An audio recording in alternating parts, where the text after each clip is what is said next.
My name is Rammahi. My name is Charelle. My name is Salma. I'm 24 years old. I'm from Baghdad, Iraq. I'm 26 years old and I'm from Lebanon. I'm 21 years old. I'm Jordanian Palestinian and I grew up all my life in Amman, Jordan. And I found that Mahmoud S. Rabbani Scholarship is a great opportunity for me to fund my studies in the Netherlands while engaging in something meaningful and inspiring through cultural exchange and dialogue between Arabs and Europeans.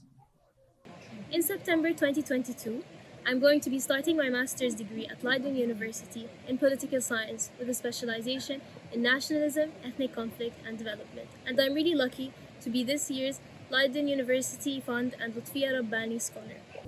I'm currently working as an intern in Green Climate Fund headquarters in Incheon, South Korea, and I will be pursuing Masters in Water and Sustainable Development at IHE Dolph Institute for Water Education starting this upcoming November.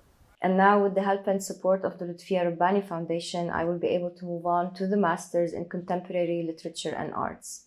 I found the Lutfia Rabbani Foundation online as I was looking for scholarship opportunities for Arab students to study in the Netherlands.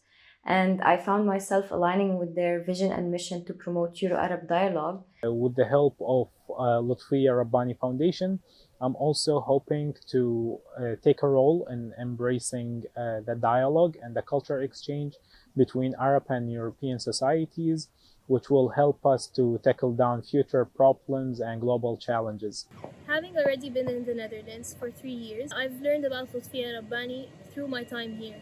And I've really grown to have an affinity with the goals of the organization. Personally, the importance of Euro-Arab dialogue lies in learning from each other, increasing toleration, and sharing our perspectives in order to come up with more inclusive policies. The Netherlands is known for being at the forefront of addressing topics that generally most societies around the world are reluctant to discuss, such as same-sex unions, LGBTQ rights, gender equality, freedom of expression, and so much more. So studying in the Netherlands became a very appealing choice for me since I would be able to observe and analyze the role that uncensored art had in minimizing the stigma around these topics and how it influenced the political ideologies as well as the development of a liberal and democratic society. I aim to be able to work in Europe for a few years before I return back home in order to be able to contribute to my own society. I think this knowledge will help me in the future to contribute to saving the Tigris River from the horrible effects of climate change that is affecting the Middle East in general and Iraq water resources in specific.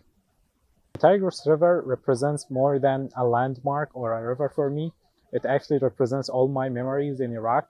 I used to see it from my school and from my home. In my way, I used to cross by it, and seeing it in this situation is actually painful for me. And it is the reason why I decided to specialize in water engineering. What I'm going to miss about home the most is my family, my friends, the atmosphere, and definitely the food. One thing that I will miss the most, I think, is having an afternoon coffee with my dad. It's a memory that I intend to keep and take with me to the Netherlands. I can't take my father with me, obviously, but I will definitely be having an afternoon coffee every day. At the end of the day, culture is only the culmination of practices that a community used to cope with its surroundings. And if we look close enough, we are actually more similar than we would think. We are all just trying to lead a decent life, and this is what I hope to contribute to the Euro-Arab dialogue.